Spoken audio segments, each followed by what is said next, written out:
متاسفانه امروز در جامعه ما هنوز هم آدمان عادت نکردند که با روانشناسان کار کنند و فرزندان خود را همراه روانشناسان برای مطابق شدن و محیط نو عادت کنانند. پس به اشتراک روانشناسان پدر یا مادر می تواند کودک را از لحاظ روانی آماده سازد یا خود اشتراک کدام از والدین پدر و یا مادر برای بردن به مکتب بر روان کودک و روحیه کودک تاثیر می‌گذارد.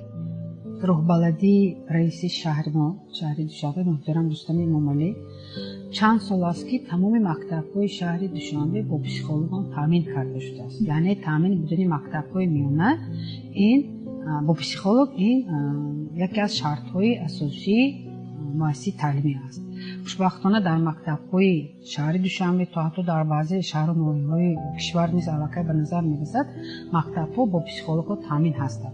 در حالت ضرورت بیشتر البته این در یکم خانه‌ها دیده می‌شود والدین می‌توانند به پسیخولوگ‌های مکتبی مراجعه کنند و چیزی اساسی پداگوگ باید در برابر پداگوگ بودن پسیخولوگ خوب نیست باشد. یعنی پداگوگی که از کوچه پسیخولوژی نگذشته است درباره پسیخولوژی معلومات ندارد و پداگوگ خوب شده نمیتواند، زیرا این دو علم با هم سخت توام هستند.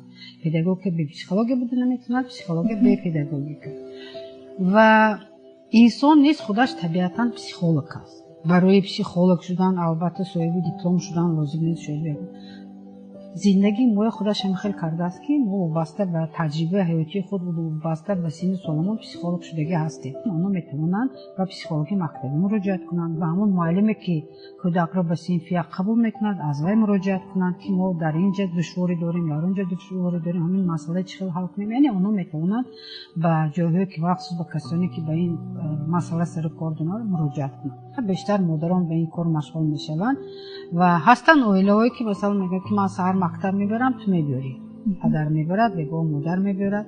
روند تعلیم اگر پدر هم از کار فارغ باشد در خانه باشد اونها میتواند مثلا روند تعلیم فرزندش نظارت کند، لیکن طبیعتا کودکان خودشون میل به مادر بیشتر دارند.